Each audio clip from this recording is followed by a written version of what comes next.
Cause commune. Chemin de traverse.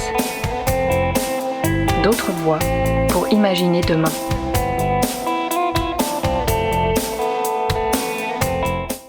Bonsoir à toutes, bonsoir à tous pour ce 20e épisode de Chemin de traverse, d'autres voies pour imaginer demain. Dans Chemin de traverse, Julie, Élise, Mehdi et moi-même Fred, nous espérons vous proposer de belles rencontres et mettre en avant des parcours personnels et professionnels, des passions, des engagements. Merci de nous accueillir dans votre salon, votre cuisine, voire votre chambre, dans votre bain, ou peut-être encore pendant votre séance de sport. Alors je vous rappelle, avant que la discussion ne commence, que nous sommes en direct ce mercredi 12 février 2025 sur Radio Cause Commune, la voix des possibles, sur 93.1 FM et en DAB+, en Ile-de-France, partout dans le monde sur le site causecommune.fm. N'hésitez pas à participer, à intervenir en direct. Pour cela, notre téléphone est branché, le numéro 09 72 51 55 46. Je répète, 09 72 51 55 46. Ou alors vous pouvez réagir sur le salon web de la radio. Rendez-vous sur le site causecommune.fm, bouton de chat, salon, chemin de traverse. Et je passe la parole à Mehdi qui va animer l'émission du soir avec notre invitée Marianne Raveau. Merci Fred, bonsoir à tous et à toutes et bienvenue à ce nouvel épisode de Chemin de Traverse. Aujourd'hui nous accueillons Marianne Raveau, secrétaire de l'association Caisse de Solidarité, qui a pour mission d'aider les personnes grévistes et également les personnes victimes de discrimination.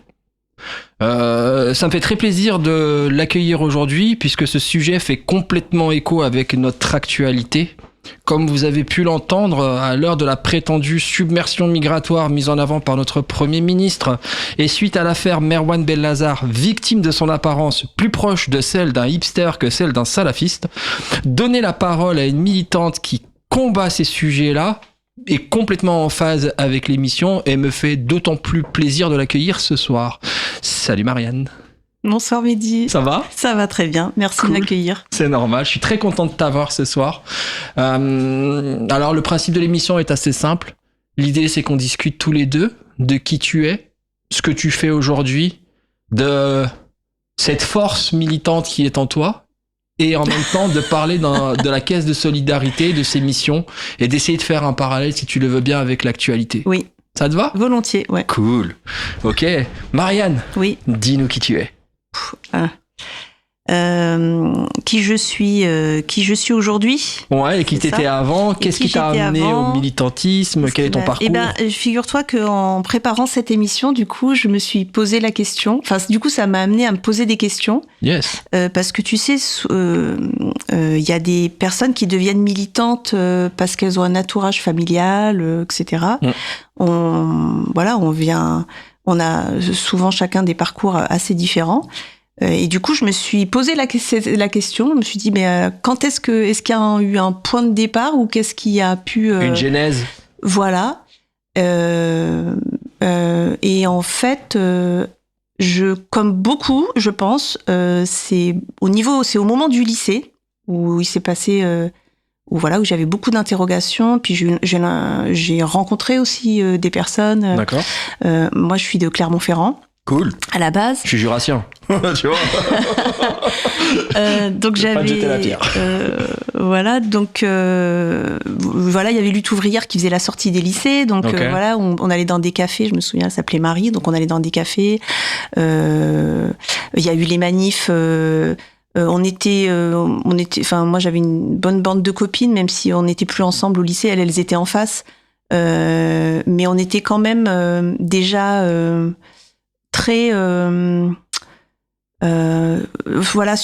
justement sur Le Pen à l'époque. Sur la discrimination, l'injustice. Sur les fachos, sur le racisme. On faisait les manifs, manifs anti-Juppé, on faisait les pancartes, donc moi j'étais comme beaucoup d'autres. Je pense que déjà à cette époque il y avait quelque chose sur l'injustice qui ça nous parlait. C'est assez marrant que tu parles de Juppé parce que ça me ramène moi aussi à mes années lycée et c'est vrai que lorsqu'il y a eu les manifestations étudiantes, j'étais un peu aussi lycéen à cette époque-là, je pense qu'on est à peu près de la même génération et c'est vrai que ça faisait écho parce que tu te rendais compte qu'en te construisant en tant que personne, tu commençais à te rendre compte qu'il y avait des injustices qui existaient réellement dans le monde et dans la société et que c'était pas uniquement lié je dirais pas à ton précaré, mais lié à ce que tu es et l'environnement dans lequel t'es. Tu peux être plus ou moins impacté, Mais c'est vrai qu'à cette époque-là, et je pense que c'est un peu pareil pour les autres générations qui étaient des étudiants ou des lycéens, on commence à être dans cette réflexion de se dire, ok, il y a des choses qui me déplaisent, et quels sont les moyens que je peux avoir, ou quelles sont les actions à mon petit niveau qui peuvent faire changer les choses. Et ouais, je comprends que trop ce que tu dis, c'est vrai. Du coup, là, j'ai l'image qui me revient. Ça fait longtemps que j'avais pas pensé à ça. On faisait les AG tous ensemble. On avait des potes à nous, justement, qui étaient encore plus impliqués que nous, etc. Enfin, c'était... Non, mais du coup, là, ce que j'entends, c'est que tu étais déjà impliqué. Déjà au lycée, quand j'entends parler d'AG, oui, moi j'allais en manifestation pour crier que j'étais pas content et ça me permettait de louper les cours, tu vois. C'est vrai. Oui, mais enfin pas plus que ça non plus. Hein. C'était vraiment, je m'y intéressais, on va dire. D'accord. Je commençais à m'y intéresser. Et puis les potes que j'avais à l'époque. Que j'avais connu au collège et puis après au lycée et puis un petit peu plus tard était quand même très en marge, hein, donc voilà, j'ai à une époque aussi en marge et en même temps politisée parce qu'à l'époque c'était les JCR. D'accord. Donc j'avais 2 copines qui étaient au JCR et qui m'avaient montré les premières réunions chez elles où il y avait les tours de parole, où on notait, où fallait lever la main. Je me dis mais qu'est-ce que c'est que ça ? C'est hiérarchisé. Enfin c'était organisé, ouais, en fait. clairement. Il y avait une organisation de comment... Et est-ce que tu peux dire à nos auditeurs c'est quoi les JCR ? C'était les jeunesses communistes révolutionnaires. Ok. Voilà, c'était la version jeune de la LCR, ouais. Qui à l'époque la figure emblématique c'était Krivine, et puis qui est après devenu le NPA. Exactement. Et puis depuis après il y a plusieurs NPA et tout ça. Bon ça je vous laisse vous renseigner. Vous savez que la spécialité à gauche c'est d'avoir chacun sa carte de visite, c'est de se bagarrer. Voilà. Non, c'est pas comme ça. La révolution c'est pas comme ça. Et puis cela dit, c'est vrai que c'est compliqué. Moi aussi, je l'ai vécu aussi d'ailleurs après. Okay. Puisqu'en fait, après, je suis montée à Paris pour faire mes études. D'accord. Et en fait, non. Avant de monter à Paris, en fait, en revenant, j'ai passé 2 années en Angleterre parce que je savais pas quoi faire comme études, donc je suis partie au pair. En revenant, je ne savais plus, j'avais pas vraiment où aller. Donc je suis allée poser mon sac chez mon père à l'époque et j'ai commencé là encore toujours avec cette copine qui était elle très engagée, puis elle avait une famille aussi assez engagée, et j'ai rejoint AC. Donc c'était agir contre le chômage. D'accord. Et alors j'avais pas vécu les grandes occupations et les grandes actions à l'époque parce que je crois que c'était 98 et je crois que j'étais en Angleterre à ce moment-là. Mais je suivais ça quand même. Je me rappelle, j'écoutais un peu Là-bas si j'y suis et tout ça. Et donc les grandes actions, je suis pas sûre encore si on pourrait les faire aujourd'hui. Parce que je pense que les flics nous tomberaient dessus direct. Oui. Mais les grandes actions caddies, notamment à Noël, des grandes actions, ils remplissaient les caddies, etc. Il y avait un monde foot sur la place de Jaude. Ouais. Mais ça me fait penser, est-ce que c'était pas à cette époque-là, alors que je dise pas de bêtises, et j'espère que nos amis qui nous écoutent m'excuseront, mais c'est pas à cette époque où il y avait eu Cantona qui s'était fâché aussi, et qui avait dit oui, il faut que les gens sortent leur argent des comptes en banque pour qu'ils se rendent compte que le capitalisme et que le libéralisme à outrance ça fonctionnait pas. Non, j'ai le sentiment. Et il me semble que c'est un peu plus tard où D'accord. Il a dit qu'on fallait tous qu'on sorte l'argent. Ouais, c'est le milliardaire qui avait dit sortez l'argent des banques. J'avais trouvé ça énorme. Mais bon, moi, la mémoire, tu sais. Donc je m'abstiendrai de. Bon, excusez-moi par avance pour la chronologie un peu douteuse. Et donc en fait, donc à l'époque, je vais m'impliquer avec elle dans cette association. D'accord. Et je vais m'impliquer à tel point que même son père à l'époque, qui était, on va dire, qui était celui un peu qui prenait, qui gérait l'association à Clermont-Ferrand toujours. D'accord. M'avait même demandé d'être trésorière. Et comme j'avais moins de 25 ans à l'époque, on avait obtenu avec le MNCP, qui était l'autre organisation de chômeurs, d'être reçus parce qu'ils avaient créé une commission, comme ils aiment en créer. Voilà, il y avait une commission qui avait été créée. Et donc, j'avais la possibilité de monter à Paris et de faire partie de ces réunions où des députés, etc. Et c'était toujours la question qui revenait à chaque fois. Les jeunes de moins de 25 ans doivent-ils bénéficier d'un revenu sans contrepartie ? Est-ce que c'était les prix évidemment, non. Voilà. Et puis alors aujourd'hui encore moins, puisque maintenant le RSA, maintenant c'est faut aller bosser. C'est clair. Donc voilà. Et en montant à Paris, voilà pourquoi je prends un peu de temps pour parler de ça, c'est parce que quand j'ai été étudiante, quand je suis montée à Paris, pas de logement étudiant, pas de chambre. Et là, on parle de Crous. Ouais. Okay. Et donc voilà, donc j'ai été tapée comme beaucoup encore aujourd'hui au service social du Crous. Et bon, au final, je me suis retrouvée avec la liste des foyers pour femmes et puis débrouille-toi.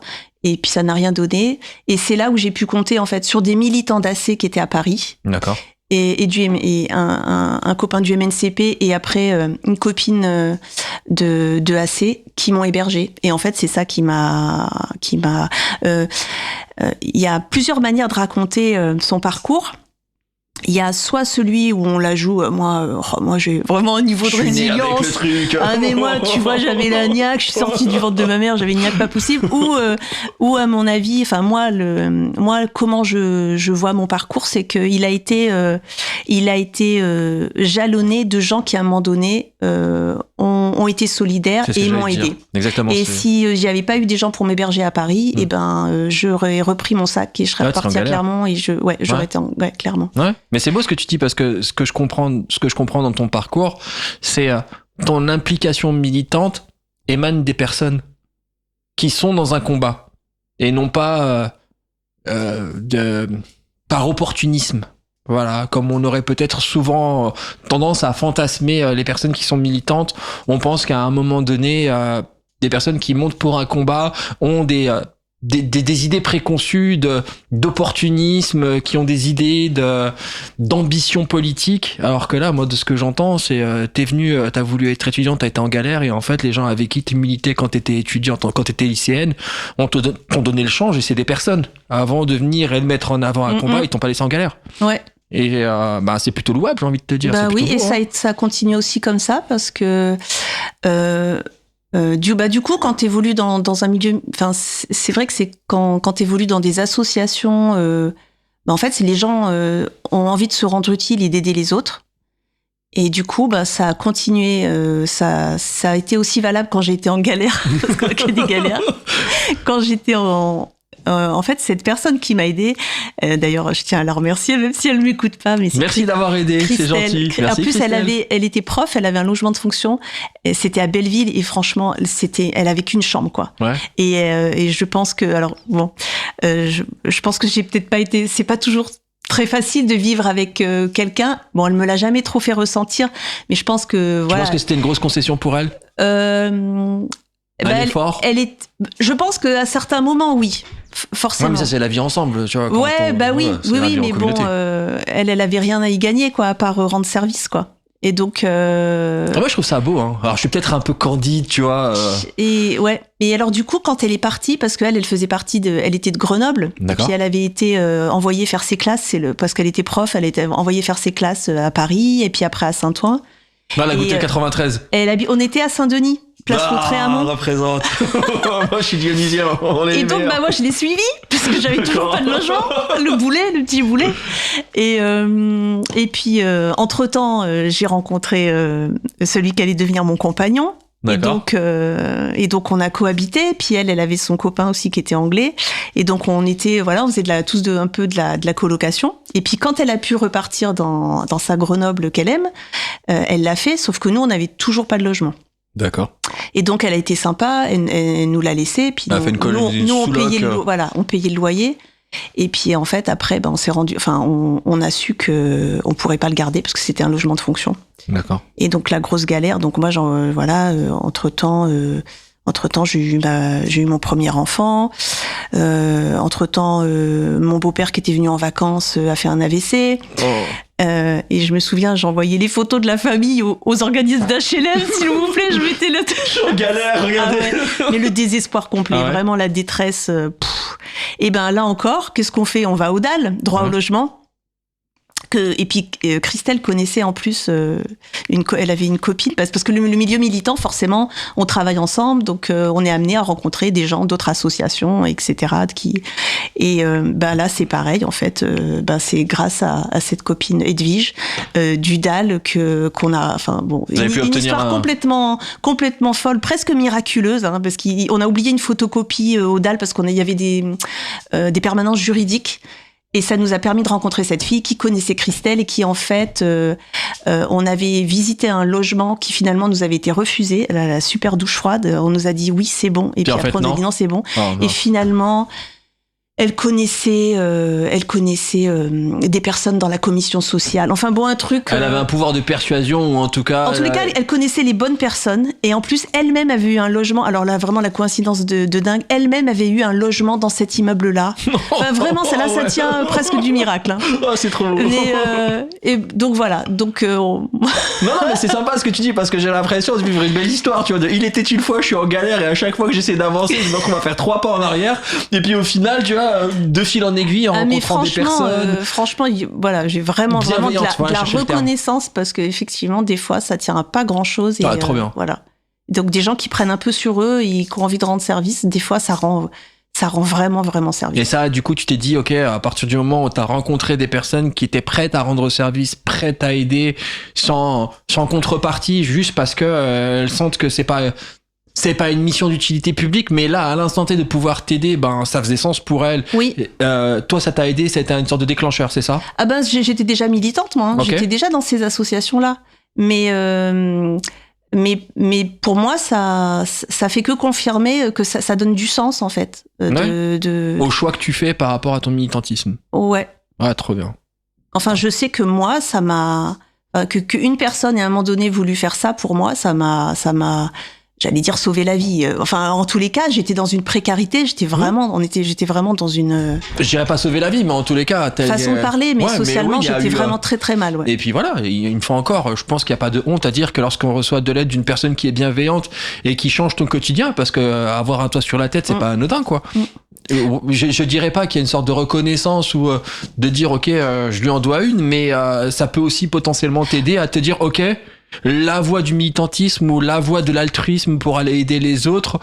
Ça faisait déjà sens, mais je me dis que moi aussi, à mon tour, t'as voulu rendre. J'ai envie de le faire aussi, surtout que maintenant, ma situation, elle est bien meilleure, et donc du coup, je me dis que c'est important de le faire et de le faire à chaque fois qu'on peut. C'est trop bien ça. Alors après. Je dois quand même aussi dire que j'ai eu des illusions dans ce parcours militant, parce que notamment quand je te disais que j'étais dans cette association là avec ma copine, son père était quand même très autoritaire, et pourtant il se disait libertaire, anarchiste, et là c'est vrai que ça m'a. Et puis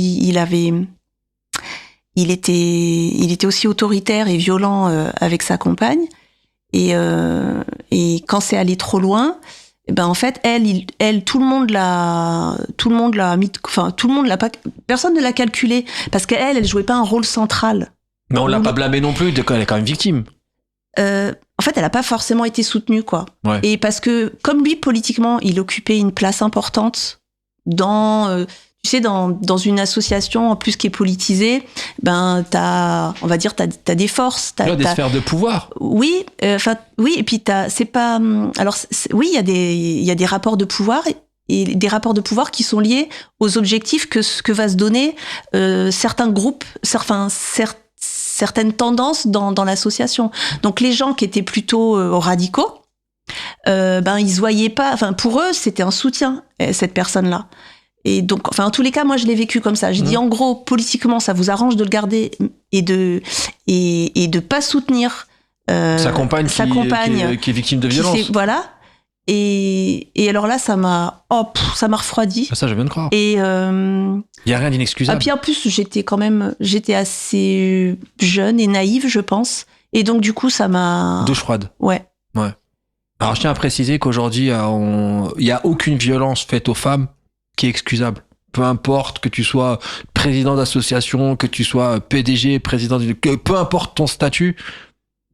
Je sais, mais le problème, c'est la priorité. La priorité, elle n'a pas été donnée à ça, elle a été donnée à autre chose. Et ça arrive. Alors maintenant que je suis quand même beaucoup plus âgée... Tu ne laisserais pas faire? Ben en fait, je sais pas, même si à l'époque... non, enfin, c'est plutôt que maintenant, je pense que ces rapports de pouvoir, ils existent partout, en fait. Et que je ne m'imagine pas... je pense qu'il faut essayer de trouver les endroits qui soient où on se sente le mieux. Sans être naïf. Mais je pense que c'est pas parce que tu milites dans un endroit avec des belles idées, des beaux objectifs, que ça veut dire que finalement t'y retrouves pas tout ce que tu retrouves dans la société. Des rapports de pouvoir, des préjugés de genre, et puis tout un tas de choses. Donc maintenant, quelque part, je l'accepte. Alors ça veut pas dire que je le laisse faire, hein, parce que j'y suis confrontée moi aussi, puisque je suis une militante femme. Donc autant te dire que c'est la double peine pour certains. Oui. Et encore, je suis pas racisée, ou en tous les cas, ça se voit pas. Donc j'ai pas ça en plus, mais voilà, je suis moins naïve. Je sais que ça fait partie aussi de... Après, des rouages. Mais heureusement qu'on met pas en avant ce qui se passe en arrière-cuisine dans l'ensemble des éléments de la société, parce que je pense qu'on en refroidirait plus d'un. Mais ça se passe partout. Enfin, moi, j'étais dans un milieu associatif qui était assez petit, et j'avais une camarade qui me disait qu'il y a pas très longtemps, elle avait rejoint une association qui s'occupait du deuil. Tu vois, vraiment rien à voir. Hein. C'est clair. Et ben, elle m'a dit, c'est pareil, à partir du moment où les gens ont un pouvoir... Il y a une hiérarchie ou un pouvoir.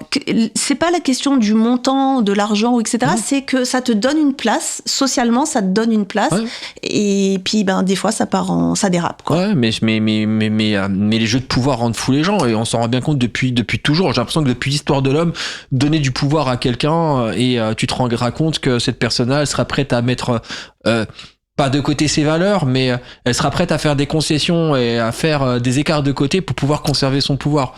Et voilà, ça devient la priorité. Ouais, je comprends. C'est un peu le problème. Et même moi, je suis pas à l'abri aussi d'aller dans ces excès, puisque en fait, s'il n'y a pas de règles, ou s'il n'y a pas à un moment donné quelque chose qui te contrôle, après tout, on est des humains, donc qu'est-ce qui fait que même si j'y mets un peu du mien et que j'essaye de faire attention, en vrai, s'il n'y a pas des choses qui régulent, exactement, je pense qu'on est tous... Je pense que c'est important d'avoir des garde-fous, que ça soit au sein de son travail, peu importe le statut que tu as, ou même dans ta vie de tous les jours.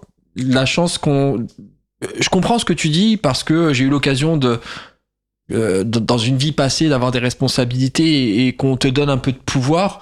Et c'est toujours bien d'avoir quelqu'un autour de toi qui, à un moment donné, te ramène en te disant que t'es juste une personne comme tout le monde, et que ce jeu de pouvoir-là, il est dans un spectre qui est relativement réduit, et ça te donne en aucun cas le droit d'être autoritaire, irrespectueux, malveillant, violent, parce que ce pouvoir-là, in fine, il t'amène à prendre des décisions qui sont mauvaises, et qui sont peut-être pas forcément le reflet de ta personnalité, ou le reflet de ce que tu veux faire.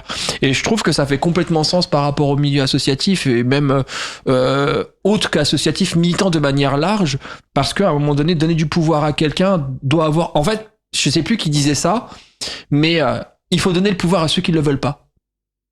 Parce que ces personnes-là, elles veulent pas avoir d'autorité sur les gens.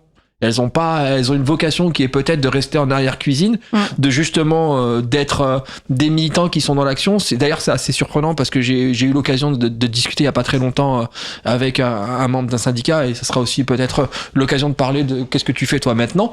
Mais voilà, on en discutait, et c'est vrai que grosso modo, les gens à qui on donne du pouvoir, à un moment donné, ça peut potentiellement très vite vriller. Pour une question de le pouvoir, je veux le garder. Mais ça, c'est sur le militantisme et sur le milieu associatif. Mais de manière plus flagrante, il suffit juste d'allumer la télé et d'écouter parler nos politiciens, en vrai. T'as juste à les écouter. Si tu lis entre les lignes, tu te rends vite compte que ces personnes-là... en ce moment, je suis un peu fâché contre notre ministre de l'Intérieur, clairement, pour plein de sujets. Ah oui. Ouais. Et en fait, je me rends compte qu'on l'a mis en lumière, et on lui a donné du pouvoir, et je vois les méfaits, et je vois les conséquences de donner du pouvoir à une mauvaise personne. Tu vois ? Je vois qu'aujourd'hui... il va essayer de surfer sur sa vague d'heures de gloire accompagné d'énormes médias d'extrême droite qui sont là en train de le valoriser, le considérer comme le Messie, valeur actuelle si vous m'entendez. Et ça m'insupporte. Voilà, je voulais faire un parallèle parce que je me rends compte que une personne qui initialement avait peut-être des valeurs, qui soient les miennes ou pas, c'est pas le sujet, à qui on donne du pouvoir, peut potentiellement se transformer en monstre. Oui, en plus, ce qui est d'autant plus rageant, c'est qu'en plus, ces gens-là se prévalent d'avoir ce pouvoir parce qu'ils nous représentent. Ouais, c'est horrible. Plus. Non, mais c'est horrible. Parce que les petites phrases régulièrement qu'on entend, mais vous savez, les Français, mais vous savez...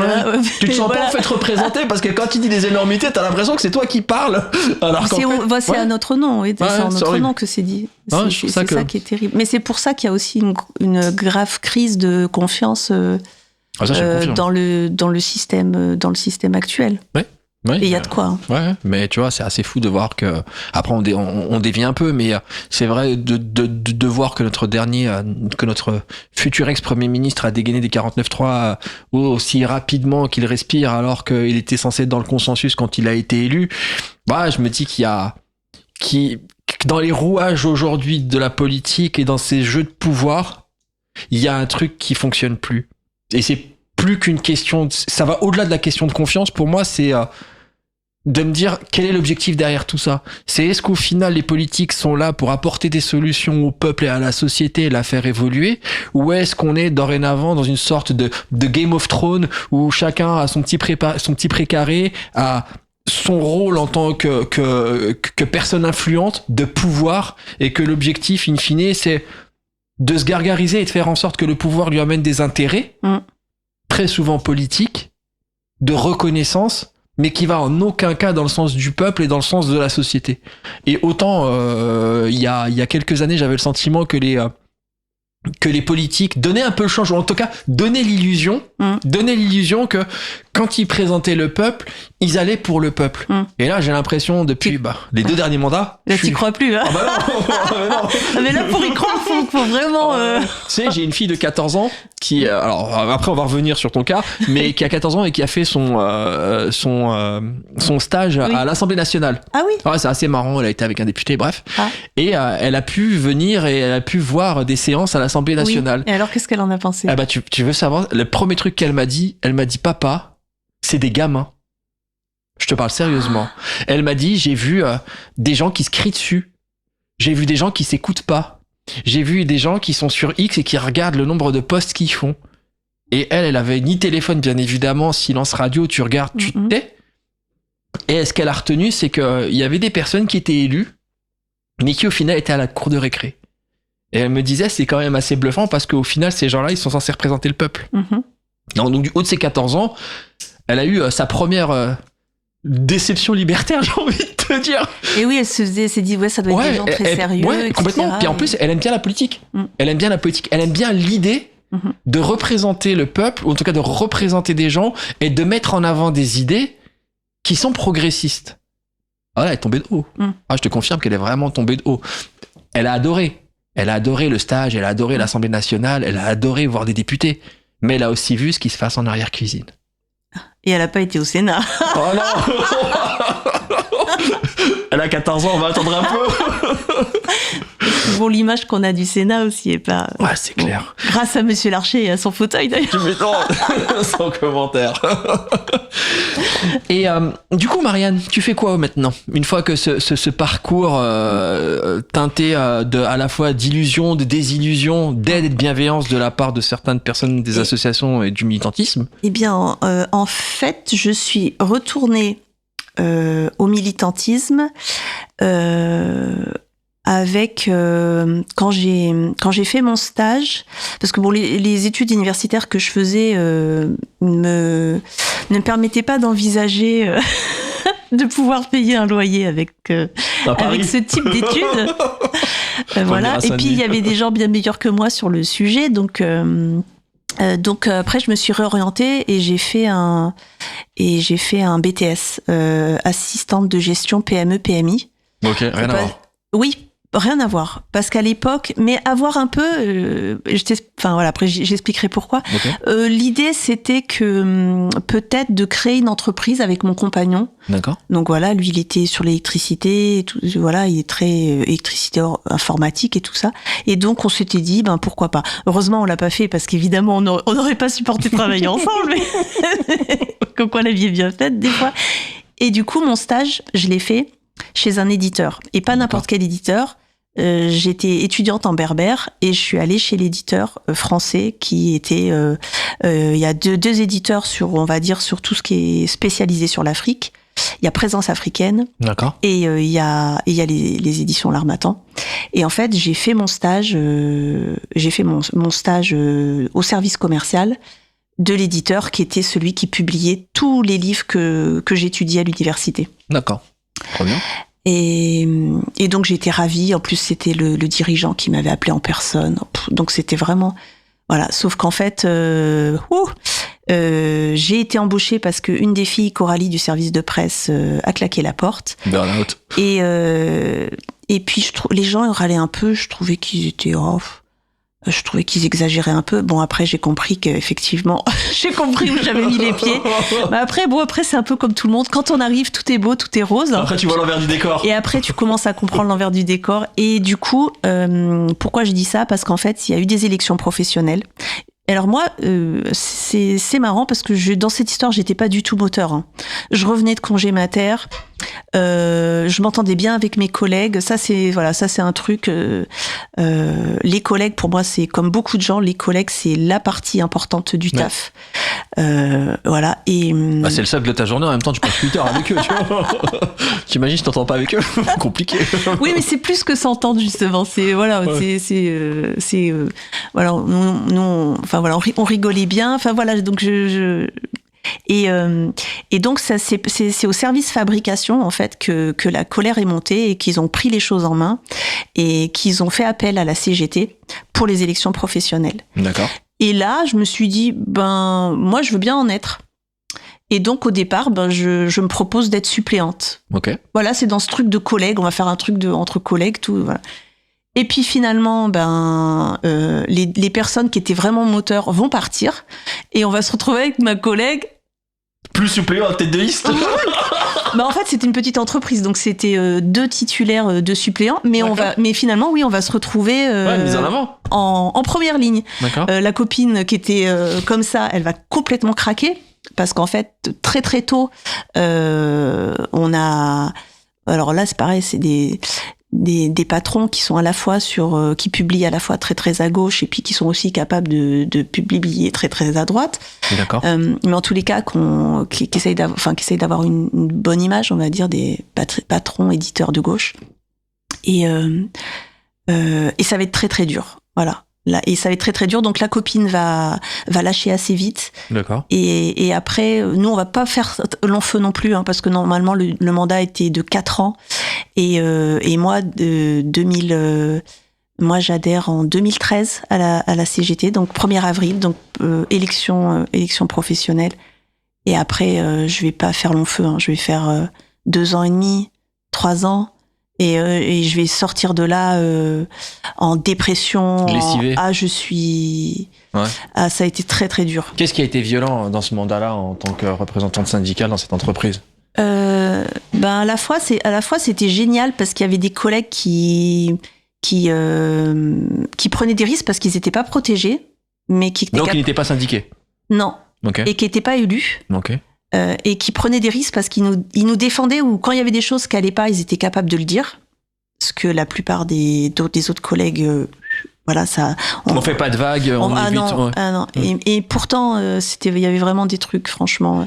Et donc ça, vraiment, là vraiment, c'est vraiment des. Bon là, ça fait un petit moment qu'on s'est pas vu, mais c'est vrai qu'on se revoyait. Enfin, ça marque quand même. Ça soude les gens, ça marque, et on se dit vraiment, il y a des gens assez exceptionnels qui sont capables de tenir leurs convictions jusqu'au bout. Parce que l'entreprise, pour moi, c'est quand même un endroit très spécial où il y a des normes spéciales. et où en gros les gens adoptent des comportements qu'ils n'auraient pas ailleurs. Parce que ailleurs, quand tu parles, tu n'as pas peur de perdre ton emploi et de perdre ce qui te fait bouffer, ce qui te fait payer ton loyer. Oui, donc si tu as quelque chose à dire, si quelqu'un dans un magasin ou dans un lieu public fait un truc de travers, tu es capable de le dire. Mais en entreprise, il y a une sorte de norme. Oui. Et les gens sont prêts à accepter des trucs. Et c'est ça, je pense, qui m'a... D'abord, j'ai été très, très isolée à la fin, parce que même ma collègue, j'adorais travailler avec elle, parce que c'est pareil, c'est quelqu'un qui me tirait vers le haut. Elle était assez brillante. Enfin, elle l'est toujours, d'ailleurs. Et j'aimais beaucoup travailler avec elle. Et au bout d'un moment, elle m'a dit, mais on n'est pas des martyrs. Hein. Non. Donc là, ça n'a plus de sens. On va pas y laisser notre... Donc elle a dit, et on s'était mis d'accord là-dessus. Donc moi, j'ai dit ouais, ok. Il y avait eu des manifestations justement pour la soutenir parce qu'elle se retrouvait avec des avertissements. Ça commençait à tomber. C'était des avertissements pour tout et n'importe quoi. Ouais, c'était du grand n'importe quoi. Mais l'idée, c'est qu'il fallait nous faire lâcher parce qu'il fallait pas que ça prenne en fait. Là, vous êtes pris pour cible, clairement. Ouais, mais complètement. On était sur liste noire. Il y a des collègues, on rentrait dans les bureaux, ils nous faisaient comprendre, ne venez pas. Il faut pas qu'ils voient que vous êtes venus. Quand on arrive à ce stade-là, t'es devenu le... Ouais, t'es la bête à abattre. Exactement. Ouais, mais tu vois, ce que je trouve intéressant dans ce que tu dis par rapport à vos comportements, c'est que on ne peut pas accepter l'inacceptable. Peu importe, en fait. Voilà. Peu importe, où t'es. Et c'est pour ça que moi, il y a quand même quelques collègues qui l'ont dit, ça. En fait, entreprise par entreprise, il y a des trucs, c'est juste pas possible. Quoi. Et l'omerta dans les entreprises, ça a ses limites. Il y a des choses qui sont inacceptables que tu sois... heureusement qu'il y a le droit du travail, même si on pourrait débattre du droit du travail, mais mince, à un moment donné, tu peux pas... Il y a des choses que l'on peut pas faire en société. Même au-delà du droit du travail, il y a juste la dignité des gens. Comportements, ouais, complètement. Voilà, c'est... Et je comprends ce que tu dis quand tu indiques à certaines personnes qui aujourd'hui sont prêtes à, je dirais pas à courber les chines, mais en tous les cas à fermer les yeux sur certains comportements parce qu'elles ont peur pour leur poste. Et oui, il faut malheureusement dans les sociétés aujourd'hui, quand tu travailles, tu dois faire le distinguo entre ta vie personnelle et les comportements que tu peux avoir à l'extérieur et les comportements que tu as en société. Après, il y a une réalité. Je pense qu'il y a des lignes rouges à pas dépasser. Peu importe en fait qui t'es et peu importe. Là où moi j'ai l'impression que c'est encore plus vicieux que ça, c'est que en fait t'as un phénomène de. C'est pour ça que je dis qu'il y a comme une norme, c'est-à-dire que l'employeur, c'est lui qui fait la norme. Et il y a un effet de groupe et il y a un environnement où ce qui rend encore plus difficile le fait de se lever et de dire, tu vois, nous on est dans la pub, quand le manager, ou ça peut ne pas être un manager, ça peut être un autre responsable, arrive à normaliser. C'est-à-dire, normaliser, ça veut dire que tout le monde va accepter un truc qui est inacceptable, qui pose problème. Par exemple, dans certains endroits, ça va être mal vu, tu vois. Il faut pas trop hausser le son. On est dans l'open space, tu vois, on chuchote et tout. Mais en fait, c'est une manière de faire taire les gens, parce qu'en gros, dès que tu dis qu'il y a un truc qui va pas, on te dit ah non mais là t'es trop négative, non mais là t'as un effet négatif sur le groupe. En fait, on clave le cerveau pour t'indiquer que c'est toi qui potentiellement peut être responsable des maux de la société, alors qu'en fait t'es en train de les défendre et tu les mets en avant. Mais c'est ça. Non, en fait, le référentiel, il est biaisé. Mais oui, mais on marche sur la tête. Et après, t'as l'impression que c'est toi qui tourne par rond. Mais c'est parce qu'en fait, t'es dans un environnement où, à partir du moment où on a réussi à faire accepter ça, eh ben en fait, si tu finis par être la personne qui pose problème. Je pense que c'est là et après tu craques. Ouais, et c'est là les limites justement pour moi des délégués du personnel ou des instances représentatives dans les entreprises. C'est dès lors où le mal est considéré comme étant le bien, de manière générale, sans chercher à incriminer qui que ce soit ou à avoir des cas précis, ce que toi tu considères comme étant quelque chose qui est profondément injuste ou qui ne doit pas avoir lieu dans l'enceinte de l'entreprise. Qui est déviant. Ouais, c'est ça. Dès lors où on considère que c'est normal, bien évidemment que c'est toi qui es pris pour cible. Et je pense que là, même avec la meilleure volonté, tu te bats contre des moulins à vent, parce que in fine, quoi que tu fasses, ça te reviendra en pleine poire, parce que l'objectif, c'est pas que ça soit toi qui gagne ou qui ait raison, parce qu'au final, les personnes ne sont pas prêtes à être défendues ou à accepter l'idée que ce qui se passe dans l'entreprise n'est pas bien. Alors, je serais pas aussi défaitiste que ça, parce que ça dépend aussi de quel je vais employer un grand mot, riposte, mais en gros, tu peux quand même faire des choses. Oui. Et après, ça dépend de comment l'employeur ou le responsable va réagir. Oui, mais c'est ça. Et c'est les gens qui sont autour de toi. Il y a aussi les salariés. Oui, mais il y a quand même des outils. Le problème, c'est que comme on n'est pas tous mal au même moment, quand il y en a un qui va pas bien, on tourne un peu en disant c'est pas moi. Donc pour l'instant, voilà. C'est la cohésion qui manquait. C'est ça en fait. En entreprise, tout est tellement individualisé que c'est ça qui est compliqué aujourd'hui. C'est pour ça que être élu aujourd'hui, ou délégué syndical en entreprise aujourd'hui, c'est vraiment, des fois t'es dans des milieux vraiment hostiles, franchement, si tu veux vraiment faire ton mandat, c'est vraiment pas une sinécure. Et justement, on pourrait en revenir aussi à la discussion que tu voulais avoir sur le climat qu'il y a actuellement, où on est dans un climat hyper réactionnaire, et où on a tout ce discours porté par l'extrême droite, et puis aujourd'hui relayé à fond par la très grande majorité de la classe politique. Mais justement, le but, c'est... Et des médias, donc du coup, tout ça infuse, mais ça fait déjà longtemps que ça infuse. Ça a tellement infusé que c'est devenu lambda. Oui. C'est devenu courant. Coluche, il en rigolait déjà, à l'époque. Il disait, alors faut que je me souvienne, que je le raconte bien quand même, mais c'était en gros, les syndicalistes, c'est des feignasses. Et nous, sur la page Facebook, on a une page Facebook, c'est quelque chose qu'on retrouve régulièrement. Vous, les syndicalistes, de toute façon, vous en foutez pas une. Et il y a cette idée l'élu du personnel, qu'en fout pas une. Ouais, c'est comme partout. L'employé protégé. Voilà, mais le salarié protégé. Le salarié protégé. Oui. Et le planqué. Ouais. Et donc, justement, pour en revenir à Coluche disait qu'en gros, de toute façon, les syndicalistes, ils faisaient tellement rien que le jour où ils faisaient grève, ils appelaient ça une journée d'action. Enfoiré. Mais donc, et on pourrait dire la même chose des fonctionnaires. Aujourd'hui, il y a quelque chose qui est infusé depuis longtemps. Que les fonctionnaires sont des fainéants. Oui. Ouais. Et ça prend. Ouais. Et on a tout un tas de choses réactionnaires qui sont en train de prendre. Ouais.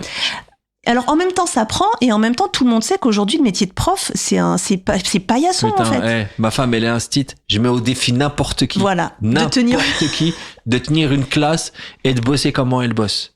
Parce que les gens pensent qu'elle finit à 16h30 et que c'est la fête du slip et qu'elle ait fait les vacances. Je mets au défi n'importe qui de faire les horaires qu'elle fait. Oui, et puis en plus, c'est et de gérer c'est très hiérarchisé. T'as la directrice, t'as le rectorat, t'as un système de points. C'est fou, j'ai eu cette conversation il y a 2 jours. Ah oui. Et c'est dingue avec ma femme, justement, sur les fonctionnaires et sur les passerelles, par exemple, qu'il peut y avoir entre les différents ministères, entre les différentes fonctions. On parlait de hauts fonctionnaires de l'État. Et c'est fou comment un qui a peut-être des compétences dans un ministère ou qui est assistant parlementaire peut se retrouver du jour au lendemain dans un autre ministère qui a absolument rien à voir avec ce qu'il faisait avant. Et là, on a Borne qui nous dit, je vous préviens, j'ai été mis à l'éducation, mais je connais pas grand-chose de ces questions. C'est ça, voilà, c'est un peu ça. Voilà, ça va me fâcher. Bref. Donc c'est exactement ça. Et donc cette conversation, je l'ai eue il y a 2 jours. C'est dingue. Et on parlait de ça justement des passerelles. Et en fait, le seul ministère où les passerelles sont réduites comme peau de chagrin, c'est le ministère de l'Éducation nationale. D'accord. Où grosso modo, tu peux pas t'amuser. C'est limité. C'est limité, c'est de la hiérarchisation, c'est des carcans, et c'est une dévalorisation à la fois dans l'opinion publique parce qu'on considère que dorénavant les institutrices sont des nounous, qui a absolument aucun trait pédagogique et éducatif, là où justement j'invite les gens à se renseigner sur le métier et j'invite les gens à voir qu'est-ce qui se passe en arrière-cuisine justement par rapport à la formation, et qu'aujourd'hui, vu que le métier est tellement décrié, qu'on essaie de recruter n'importe qui pour n'importe quel moyen. Et ça, aujourd'hui, c'est un truc qui me débecte un peu, mais on en revient encore, comme tu le disais, à cette infusion d'idées reçues qui consiste à essayer de laver le cerveau des gens pour qu'au final, on fasse passer... Mais au final, au final, c'est pour dire quoi ? Le service public, mais il n'y a pas besoin d'y tenir tant que ça. C'est exactement ça. Et puis on va donner au privé. C'est exactement ça. Et le privé, voilà, et donc tout ça, c'est... Non, on va se retrouver comme aux États-Unis, avoir des écoles qui sont financées par McDonald's, où quand tu vas avoir un iPad, et lorsque tu vas ouvrir ta page d'accueil, tu vas avoir un Big Mac. Voilà, j'ai eu l'occasion de voir quelques trucs où tu te rends compte que quand tu es financé par les entreprises privées, il y a forcément un avantage, et il est pas simplement salut, je suis bienveillant et je suis altruiste. Il y a aussi une réalité de messages subliminaux qui sont passés par derrière. Il y a une volonté de valoriser des missions à caractère social, alors qu'en fait c'est juste de la publicité cachée pour les entreprises. Et je trouve ça un peu, je trouve ça un peu triste là où il y a encore quelques années, quand on parlait des métiers d'éducation, on mettait sur un piédestal les profs, on mettait sur un piédestal l'instit parce que c'était pas les nounous, mais c'était les vecteurs pédagogiques des futurs adultes. Donc ouais, c'est vrai que c'est un peu décrié et que ça met de l'eau au moulin des politiciens pour effectivement dire ok, le service public, c'est pas grave si on l'a pas, et sachez que demain le privé existe et si besoin est, moyennant finance. Et puis en plus, pour finir là-dessus, tu crées encore plus de caste sociale. Tu crées des grosses différences. Celui qui a de l'argent potentiellement va pouvoir aller dans une école parce qu'il y a des profs et qui sont bien payés, versus si tu crois en l'école laïque, en l'école de l'État, ben non, ça ira pas parce qu'il y a pas de moyens, parce que les budgets sont limités. Et c'est un truc qui est un peu gênant, effectivement. Je suis d'accord. Marianne, donc là, on a parlé un petit peu de toi, on a parlé de cette fibre militante et de ton premier mandat en tant que délégué syndical dans l'entreprise. Est-ce qu'aujourd'hui, le syndicalisme est encore quelque chose qui est dans ton ADN, qui fait encore sens dans ton actualité, qui fait sens dans ton métier ? Alors, le hasard, le hasard de la vie a fait que je me suis retrouvée. Aujourd'hui, je suis en responsabilité dans mon syndicat. Ok. Mais en responsabilité. Alors, je vais m'auto-vanner, mais. Non, tranquille. Je suis. Mais il faut que je pense pas que je sois arrivée là spécialement par mes compétences. Mais c'est plus que. Il y avait une fenêtre ouverte et je suis rentré. Il y a eu la bagarre. Il y a eu des dissensions, mais ce qui s'explique aussi par l'origine de mon syndicat, qui est un syndicat ancien, qui a dû avoir des mutations et qui a dû s'ouvrir, mais en même temps cette ouverture vers d'autres secteurs qui n'étaient pas ces secteurs historiques, et ben ça fait bouger des choses, et voilà. Donc je pense qu'il y a eu des dissensions qui s'expliquent. Qui s'explique aussi avec un mélange de rapports de pouvoir, de plein de choses. Et du coup, on m'a proposé des choses. On m'a proposé de monter en responsabilité syndicale, ce que j'ai accepté. Okay. Et puis après, tout dernièrement, c'est pareil, il y a eu encore des la bagarre. Voilà, on va dire ça comme ça. Il y a eu encore des désaccords ou des choses qui se sont passées, et du coup, là, je suis montée encore en responsabilité plus. D'accord. Voilà. Donc aujourd'hui, tu as un mandat. J'ai un mandat je suis la représentante légale de mon syndicat. Ok, très bien. Voilà. C'est énorme. Ouais. Ouais, c'est énorme en termes de pression, j'imagine déjà. Ce qui est drôle, ce qui est vraiment drôle, c'est qu'en fait, jamais. Et là, ça revient encore à cette histoire de moi, ce que j'aime pas le groupe, parce que je me considère ni comme leaduse ni comme suiveuse. J'aime pas trop suivre, voilà. Je me suis toujours considérée un petit peu en marge. Mais par contre, je me sens ce que j'aime dans le groupe, c'est cette capacité que ça a à me faire des choses que je ferais pas toute seule. Et typiquement, au moment où j'étais en très très grande dépression, là, que j'étais au bout de ma vie en sortant sur la civière de cet ancien employeur, je m'étais posé la question, j'avais fait un bilan de compétences et je m'étais posé la question d'ouvrir, de faire de la formation.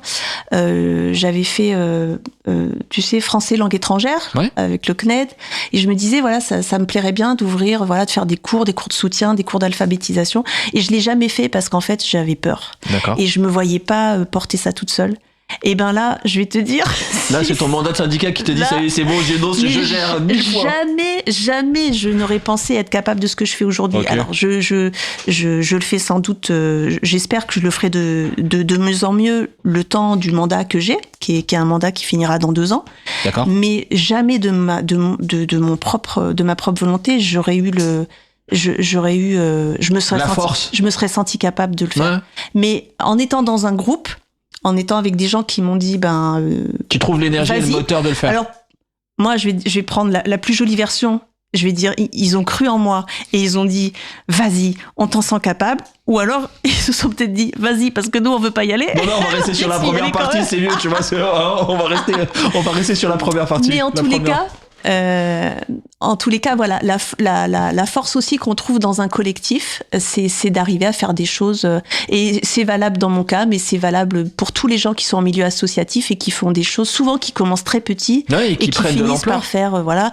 Moi, je suis adhérente. Là, il faut que je renouvelle mon adhésion, mais je suis adhérente à Utopia 56. D'accord. Au départ, c'est une petite association de volontaires qui sont à Grande-Synthe. Aujourd'hui, ils ont des antennes à Paris.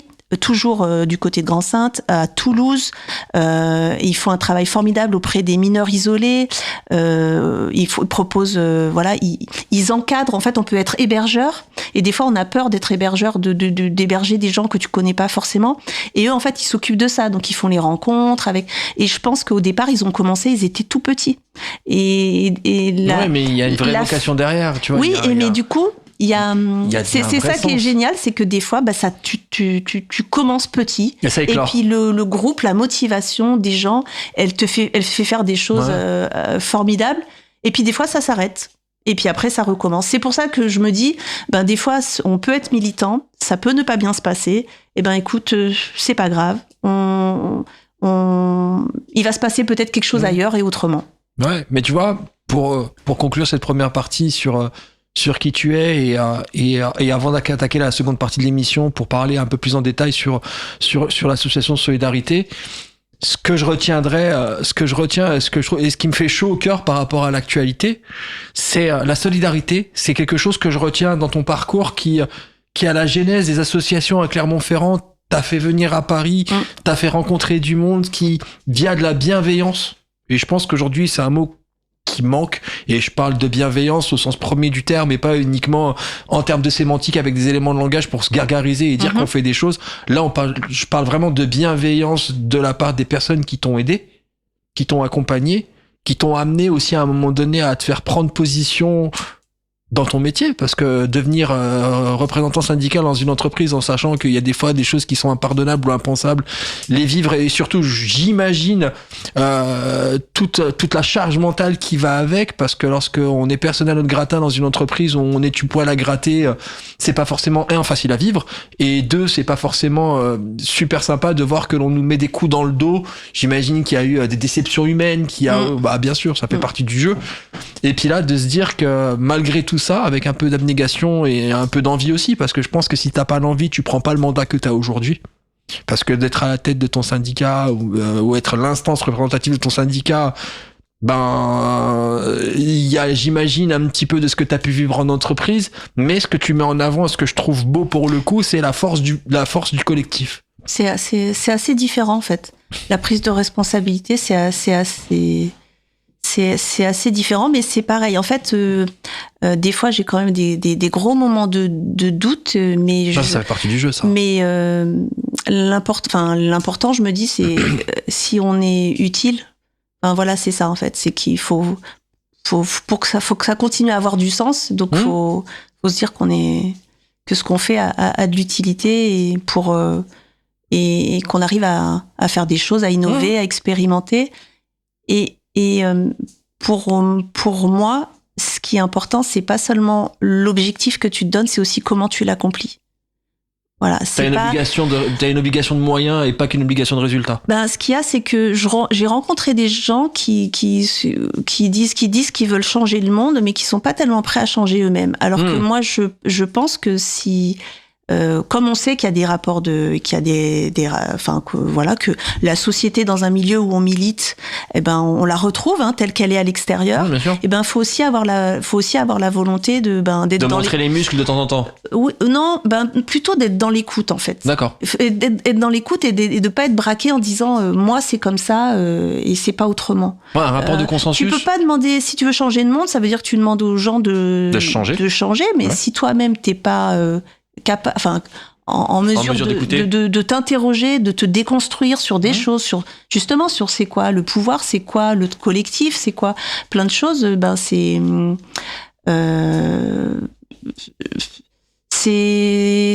pas comme ça que je vois les choses. Voilà. Enfin, Donc, ça c'est t'a en tous permis les toi cas. aussi de grandir et d'évoluer par rapport à ta perception ta perception de la relation avec les autres. J'essaye de me remettre en cause, j'essaye de Ça, c'est ultra important. m'interroger de tout le temps là-dessus. Ouais, cool. Et C'est important, Voilà. je pense. Si tu veux que les choses évoluent, il faut aussi être à l'écoute et se remettre en question pour pouvoir. Je parlerai pas d'empathie, mais un peu quand même. C'est-à-dire qu'à un moment donné, il faut être en mesure de pouvoir comprendre l'autre pour avancer dans un objectif commun ou en tout cas dans un objectif d'amélioration. oui, c'est important parce qu'en fait, si le but c'est pas, enfin, moi je crois pas de mon vivant que je verrai le grand soir, la grande révolution. Mais par contre, les rapports que j'ai avec les gens aujourd'hui, Auront un impact demain. ben non, puis même aujourd'hui, je veux que ça se passe, je veux que mes rapports avec les gens, ils soient le mieux possible, à l'image de ce que j'ai envie que soit le vivre ensemble, quoi. Ouais, je comprends. Merci beaucoup Marianne pour cette première partie d'émission sur ta présentation et ton parcours qui est super enrichissant. On va faire notre première interlude musicale. Donc tu as choisi un morceau de Bad Bunny. Oui. Je vais te laisser le présenter. Et pourquoi tu l'as choisi ? Alors, je connaissais pas Bad Bunny, mais j'écoute beaucoup Bad Bunny. Donc là, il a fait un. Alors Bad Bunny est une personnalité de la musique. Alors je sais pas. Reggaeton. Voilà, c'est reggaeton. Je pensais qu'il y avait d'origine d'autres. portoricaine qui vit en Colombie. Voilà. Ah, je savais pas. Ouais. Et En qui a tous été les cas, lancé, il fait partie vraiment des chanteurs qu'on popularise. Enfin, il a Mais- aujourd'hui un niveau. Il est connu Oui. dans le monde entier. Son Oui. nouvel album il fait partie des meilleurs classements. Oui. Et puis là, sur cet album-là, enfin, je vous dis ça parce que je suis pas une spécialiste de Bad Bunny. Hein. Non, mais mais- t'as eu un coup de cœur pour un morceau. Voilà. Mais en fait, cet album est intéressant parce que il arrive à un niveau de sa carrière où il peut se permettre de faire des choses. Et là, c'est comme s'il avait une sorte de prise de conscience. Et il a fait un projet très personnel qui est sur son île, sur l'île de Porto Rico. Et il a vraiment, donc il est allé sur les chanteurs emblématiques de certains courants musicaux que je connais pas bien. Et ça parle beaucoup aux gens qui sont portoricains, mais qui sont aussi des Caraïbes, qui sont aussi cubains, etc. Et cette prise de conscience, en fait, c'est la gentrification et c'est le surtourisme. D'accord. Et la Caraïbe est extrêmement touchée par ça. Alors moi, j'ai ramené un cadeau. Alors, Trop bien. c'est justement un géographe, c'est Romain Cruz, qui a écrit une géographie populaire de la Caraïbe. Trop bien. Et justement, comme on est sur des territoires qui ont été colonisés et qui continuent en fait à subir une certaine domination, pour Porto Rico, c'est les États-Unis, comme souvent d'ailleurs. C'est clair, du côté des Caraïbes, on va pas parler de Cuba, c'est pas un autre sujet. Et avant ça a été les Espagnols. Et du coup, cette prise de conscience, c'est qu'en fait, les populations, elles voient aujourd'hui, se pose la question de l'habitat, de l'eau, et en gros, on a l'impression que, tu sais, quand il y avait les Jeux Olympiques à Paris, on a tout fait pour les touristes. Moi, j'étais à Gare du Nord, j'ai jamais vu autant de gens pouvoir donner la direction, alors que nous, d'habitude, On est en galère tout le reste de l'année. C'est vrai. Et alors c'est un peu grossier, elle est un peu grossière ma comparaison, mais en gros, ce qu'il dit, c'est que finalement, tu te retrouves dépossédé. T'es dépossédé de ton territoire, mais le territoire, c'est quoi ? C'est ton histoire, c'est tes racines, c'est ta musique, c'est là où t'as passé ton enfance, c'est des plages, c'est des montagnes, quoi.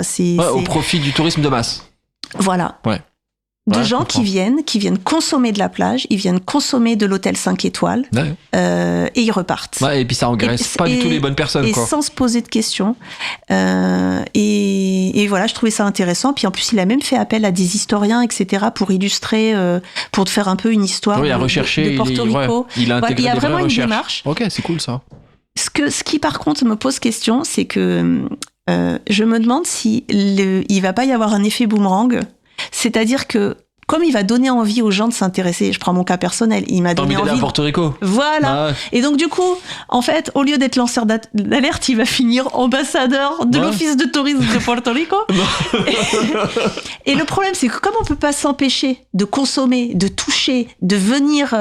Mais je pense qu'il y a une manière de voir. Je pense qu'aujourd'hui, avec un certain nombre d'agences touristiques, il y a une manière de consommer le tourisme différemment. Et je me rends compte qu'il y a de plus en plus d'acteurs du tourisme qui essayent de t'amener dans des destinations de rêve sans passer par ce côté mass market où ils auront plutôt tendance à te faire venir chez l'habitant, à plutôt bivouaquer. On n'est pas dans le glamping parce que voilà, on est encore dans ce phénomène un peu de j'ai de l'argent et je me la raconte. Mais il y a de plus en plus d'acteurs du tourisme qui reviennent à ça parce qu'ils se rendent compte que le tourisme de masse a un impact néfaste sur les populations et non pas que sur l'économie du pays. Tu peux engraisser, tu peux engraisser. C'est ce que tu disais, c'est-à-dire que il y a bien de l'argent qui rentre, il y a beaucoup d'argent qui rentre. Voilà. Ça va pas dans les bonnes poches. On est d'accord. Bah oui, ça va dans les grands groupes hôteliers ou certaines familles, mais pas monsieur et madame tout le monde qui eux sont. Donc on va voir est-ce qu'il y a un effet Bad Bunny à Porto Rico, est-ce qu'il y a pas un effet boomerang. On se donne rendez-vous dans un an pour voir les chiffres du tourisme. Là il a fait des résidences privées, il a fait des résidences privées, et elles ont toutes été complètes en rien de temps. Alors apparemment c'est dans un cadre un peu spécifique là. Justement il essaye de donner l'argent là où il a envie sur des projets d'éducation, etc. Donc mais voilà c'est intéressant de voir quelle forme ça prend. Et là le morceau que j'ai choisi ça s'appelle Comme ce qui se passe. Alors j'ai plus le titre sous les yeux, mais en gros. Lo que lo pasó à Hawaï. Voilà, comme ce qui s'est passé à Hawaï, parce que justement si Hawaï en fait c'est goudronné de partout. De toute façon, là où il y a des belles plages, on essaye de rentabiliser, donc on fait des grosses tours. Et voilà, et en gros, sa peur, c'est que... Ça ressemble à Hawaï ? Voilà. Ok. Que tout le paysage soit défiguré. Ah bah écoute, on écoute le morceau, c'est parti, on se retrouve juste après. Esto fue un sueño que yo tuve.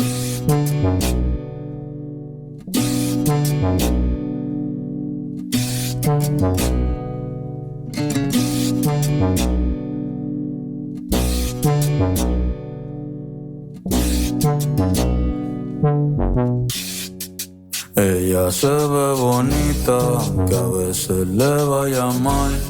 En los ojos una sonrisa, aguantándose llorar.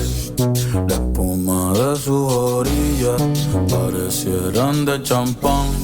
Son alcohol para las heridas, para la tristeza bailar. Son alcohol para las heridas, porque hay mucho que sanar.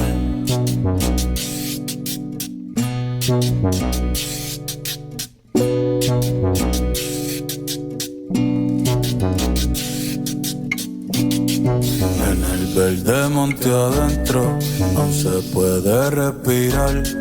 Las nubes están más cerca, con Dios se puede hablar.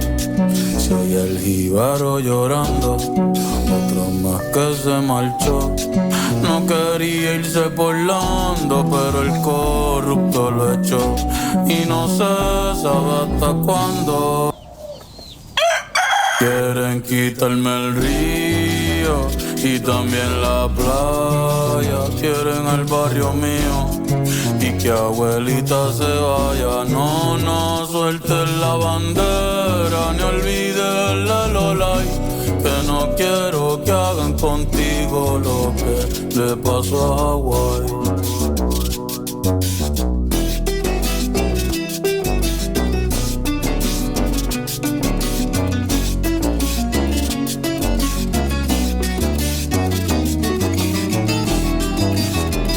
Cuidado, Luis, cuidado.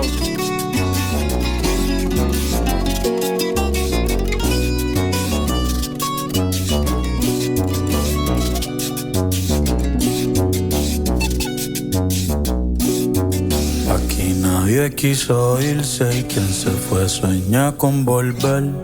Si algún día me tocara, que mucho me va a doler. Otra jíbara luchando, una que no se dejó, no quería irse tampoco y en la isla se quedó. Y no se sabe hasta cuándo. Quieren quitarme el río y también la playa. Quieren al barrio mío y que tus hijos se vayan. No suelten la bandera ni olviden la Lolay.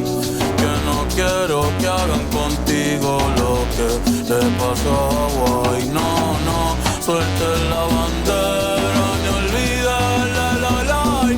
Que no quiero que hagan contigo.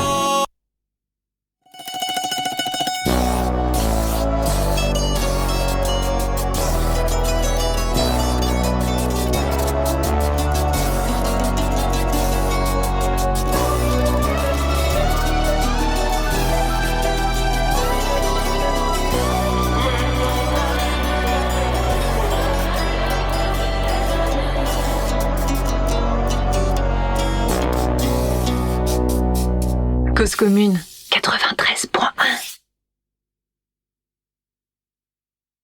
Qui va nous permettre de pouvoir attaquer la deuxième partie de l'émission, toujours en compagnie de Marianne, avec qui on passe un agréable moment. C'était sympa de t'entendre parler un petit peu de ton parcours et de voir aujourd'hui là où tu en es. On va parler un petit peu de l'association, si tu veux bien, Oui. Cause Solidarité. Caisse de solidarité. Caisse de Solidarité, pardon, excuse-moi. Au départ, c'est parti du syndicat. D'accord. Et puis, vu la dimension que ça a pris, aujourd'hui, on s'est vraiment constitué en association. Donc, on va dire. Décorrélé. Oui. Ok. Et donc, quand il y a eu donc, elle a été créée en juillet 2020. Mais c'est vrai que du coup, on avait quand même avant fait donc tout le mouvement des retraites. Voilà, pour rappeler un petit peu la période en 2020. Oui, en fait, le déclenchement de ce projet, c'est la réforme des retraites. D'accord. Enfin, la réforme. On se comprend. Oui. La tentative d'expropriation. Oui, voilà. L'argent des gens qui travaillent. On vient encore nous gratter des années. Ouais, c'est ça. Voilà. Et aujourd'hui, donc en fait, là encore, c'est pareil, c'est un projet qui nous a amené, je pense qu'on n'imaginait pas en fait la dimension que ça allait pouvoir prendre, parce que ça a pris, c'est des millions d'euros qui ont été récoltés en fait. Il y a eu vraiment un élan de solidarité de la part des gens. Oui.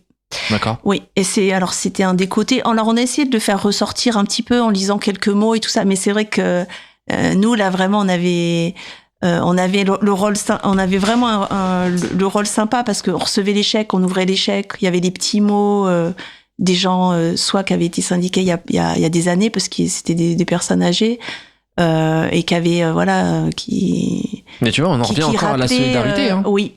C'est dingue, hein. Ouais. Ça, tu vois, comme et quoi. c'est vrai que c'est super touchant. Vraiment, c'est. Et du coup, on avait envie on aurait aimé que tous les grévistes en fait puissent voir ces mots, parce qu'en fait le mental ça joue énormément en fait. Ouais, je pense. Donc surtout qu'il y a quand même financièrement on en prend un coup, il y a la pression à la maison aussi, c'est ouais, est-ce que le combat vaut le coup, est-ce que les sacrifices qu'on est en train de faire, parce qu'il y a des sacrifices financiers, ouais, tu vois. Alors quand t'es dans la bagarre, je sais pas si vraiment tu penses à ça, tu penses à ça, tu dois y penser assez vite, parce que quand t'as des petites payes et que tu sens l'impact sur le budget tout de suite. Ouais, et je pense que ouais, mais en même temps, et c'est peut-être ça qui est difficile, c'est parce qu'aussi des fois tu peux le vivre en décalage. C'est-à-dire toi t'es gréviste, t'as ton collectif, t'as tes collègues, et puis tu rentres à la maison, sauf que la personne, ton compagnon ou ta compagne, elle est pas dans le même kiff, elle le vit peut-être différemment, donc ça peut aussi créer des sources d'angoisse, des tensions. Et puis on en revient à ce qu'on disait sur l'infusion réactionnaire, c'est que là, c'est pareil. Le gréviste, il est guère mieux vu que le syndicaliste ou que le fonctionnaire. C'est-à-dire que t'as aujourd'hui des gens qui pensent que quand t'es gréviste, t'es quand même payé. Ouais. Il y a quand même une désinformation. Absolument. Ouais, il y a une vraie désinformation sur le sujet. Et il y a un manque de visibilité d'une manière générale de l'information sociale. Et ça, c'est pas moi qui le dis, c'est il y a l'association Acrimed qui fait, qui avait fait il y a pas si longtemps une étude, une analyse en fait des résultats de.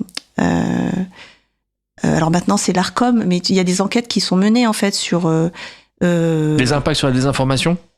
En fait, quel type d'information on a, quel type d'information est donné au public. Donc, ils font des analyses, par exemple, dans les téléfilms, quel type de population est représentée. Évidemment, pas les ouvriers. Dans les documentaires, voilà. Et tout ce qui est le journalisme social d'une manière générale. D'accord. Donc, tout ce qui est le reportage, quelle que soit sa forme, hein, écrit, vidéo, etc., qui donne à voir la société ou le milieu du travail, il est rare, et quand il est notamment à la télé, tu vas voir un ouvrier, en fait ça va être très, j'ai presque envie de dire folklorique, enfin je veux dire... On est dans le cliché. Oui, on donne pas à voir les rapports, les rapports d'exploitation ou les rapports au travail. Tu le ramènes à Germinal, quoi, pour être dans le cliché. Oui, souvent ça va être assez, ça va être cliché, ou en tous les cas, ça va être très lisse. Mais ça donne pas à voir la souffrance au travail, l'accident au travail, la pénibilité. Et de toute façon, j'ai envie de te dire, il faut pas le montrer, puisque l'idée c'est de dire les Français ne travaillent pas, les 35 heures, enfin tout. Après, t'as toute cette litanie. Et pour en revenir aux grévistes. Penser que gréviste, c'est se mettre dans une situation de confort. Ah non, ça l'est pas du tout. Non. Ben voilà. Mais ça, il faut le donner à voir. Et la caisse de solidarité, elle se donne aussi pour objectif d'être un observatoire, en tous les cas, de rendre visible, d'étudier, d'analyser, de sensibiliser en fait à ce droit qui est un droit constitutionnel quand même, mais qui est aussi dans la ligne de mire, du coup, puisqu'on est dans cet environnement très réactionnaire qui du coup profite plutôt au patronat. Il y a aussi des députés, il y a pas si longtemps que ça, je crois qu'il y a 1 an, qui continuent en fait des projets pour mettre à mal le droit de grève dans la fonction publique, qui a déjà été il y a le principe du préavis, alors que dans le privé il n'existe pas. Il y a le principe du service minimum. Donc en gros, c'est comment on fait pour que la grève ait de moins en moins d'impact. Dans le service public, oui, effectivement. Et on voit le déchaînement, cette idée que quand les gens font grève, c'est des privilégiés. Regardez, ils prennent en otage la population. Tout ça, c'est pas anodin. Ils perdent de l'argent. Et tu vois jamais l'envers du décor. Ouais. Tu vois toujours des gens, finalement, tu vois pas qui c'est vraiment. Non, on met en avant ce qu'on a envie de mettre en avant pour des informations. Voilà, ils ont pas de visage, ils ont pas de famille. Mais sauf qu'en fait, quand tu fais la grève, tu fais jamais la grève tout seul. Quand les raffineries étaient, quand il y a eu le mouvement avec les raffineries, et quand on a vu à quel point le gouvernement s'était impliqué, et était venu contre les grèves. Contre alors que bon, normalement un mouvement de grève, il y a des négociations, c'est entre l'entrepreneur, c'était Total, et c'est les syndicats. Là je me demande si c'était pas Borne encore qui était intervenu, mais en fait il prenait finalement il venait en renfort en fait de Total. D'accord. Pour décrédibiliser les actions qui étaient menées par les grévistes. Ouais. Oh, c'est fou. Et là aujourd'hui,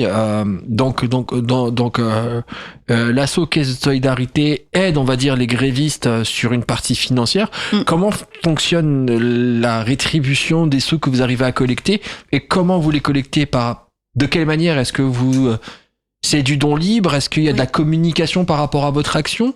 Oui. Alors surtout pendant donc on a un site web, etc. Et surtout pendant le mouvement des retraites, on avait les réseaux sociaux. Et en fait, il y a eu un effet boule de neige, c'est-à-dire plus les montants ont été importants, plus les médias s'y sont intéressés. Et donc du coup, plus ça a fait connaître la caisse de grève. Aujourd'hui, on a des gens qui font des dons réguliers, comme à n'importe quelle association. Tous les mois, ils donnent une somme. Voilà. Et comment on fait justement aussi comment on fait pour pouvoir profiter de votre accompagnement quand je suis gréviste? Alors, en fait, il y a deux cas de figure. Pour quand on est gréviste, il y avait un collectif qui est créé et qui est en gros, on va dire, un encadrement syndical, qui peut être de n'importe quel... Il n'y a pas de couleur particulière. Non, il n'y a pas de... On n'a pas de... Il n'y a pas de bannière. Non seulement il n'y a pas de... On va dire, il n'y a pas d'organisation syndicale privilégiée par rapport à une autre, même si, il faut bien le dire, il y a assez peu de CFDT. Peut-être en partie parce que eux ont déjà prévu dans leur statut d'avoir une caisse de solidarité aussi. Voilà. Qu'ils ont, en fait, eux, ils ont l'organisation syndicale un fonds de soutien. Une partie de la cotisation, en fait, qui va à ce fonds. Et apparemment, il y a beaucoup d'argent dedans. Donc, il y a beaucoup de grévistes. Voilà. Et donc, il y a une charte. D'accord. Et en gros, soit c'est un syndicat ou plusieurs syndicats qui, en gros, vont avoir un coordinateur qui va être notre référent. et qui du coup va un peu gérer au niveau du collectif. Parce que ce qu'il faut savoir, alors il y a le côté visible comme d'habitude. Comme souvent dans le militantisme, il y a le côté visible et il y a le côté invisible, c'est-à-dire tout un tas de gens de bonne volonté qui font un travail pas forcément super fun, qui est des bénévoles, qui est administratif, etc. Moi, je me souviens quand il y avait eu la RATP, quand il y a eu la rétribution, qu'il fallait redonner à chaque conducteur, mais le boulot que c'est, parce que en fait il faut répertorier qui a été en grève tel jour, des prorata, ce genre de choses. Et là c'était les retraités de Paris, de la CGT, de la Bourse du Travail, qui avaient bien voulu donner ce coup de main. Et je me souviens, il y avait plusieurs syndicats. Il y avait Sud, CGT, je sais plus qui y avait. Et ben voilà, encore une fois. Chacun mobilise, solidarité. C'est encore une fois. Et il y a, alors le milieu associatif, on sait qu'il y a beaucoup de personnes retraitées et notamment, et c'est vrai, je connais moins bien les autres syndicats, mais c'est vrai qu'à la CGT, il y a quand même énormément encore de militants retraités qui donnent un coup de main. Il y a beaucoup de ramifications qui sont venues pour vous apporter la solidarité dont vous aviez besoin. Et eux, en l'occurrence, ils se sont portés volontaires pour faire ce travail-là, quoi. Et c'est, voilà. Donc, et après, pour ceux qui n'ont qui sont tout seuls, on a eu des cas de personnes qui nous ont dit, bah voilà, moi j'ai fait telle grève dans ma boîte, je suis tout seul. Ben, dans ces cas-là, on leur demande un minimum de justificatif. Parce que bon, quand fiche même, de paye, quand salaire, même un peu. Voilà. Voilà. Alors, le jour d'absentéisme se retrouve dans les fiches de paie en règle générale. Alors justement, c'est ce que j'allais dire. J'allais faire un peu d'infos. En fait, l'employeur n'a pas le droit, évidemment, de marquer sur la fiche de paye qu'on est gréviste. Donc c'est une absence. Non payée. Voilà. Congé, absence non payée. Absence non rémunérée. Exactement. Ouais, c'est ça. Voilà. Après, sur le calcul.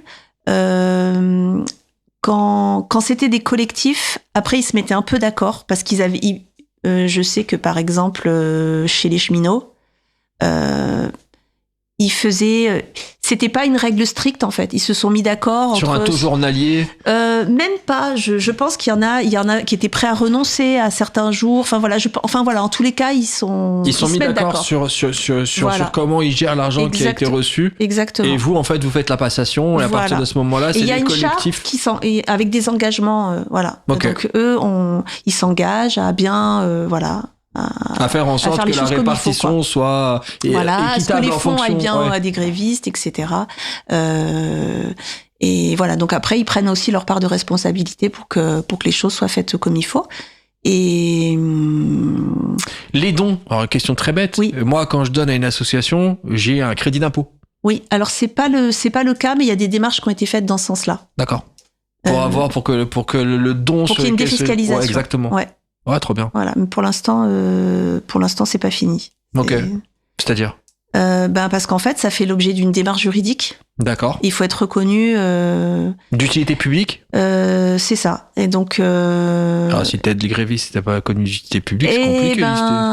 Oui, mais politiquement, c'est pas rien. Ouais, parce que pour l'instant, c'est pas le cas. Ok.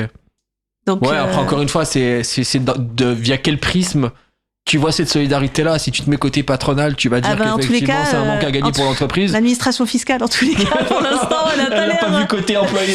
Pour l'instant, elle n'est pas trop. Elle est pas trop. Donc voilà. Donc pour l'instant, on attend. D'accord. Et donc il y a le deuxième pendant de votre association qui, pour le coup, aide également les personnes qui sont victimes de discrimination. Oui. Donc là, effectivement, par rapport au préambule de l'émission, on est en plein dedans, quoi. Oui. Quel type de discrimination dont on parle? Oui. Et pareil, comment est-ce que l'on fait pour se rapprocher de vous? Comment on doit justifier qu'on est victime de discrimination? Parce que c'est quand même difficile à justifier en vrai. Alors c'est pas tant de justifier.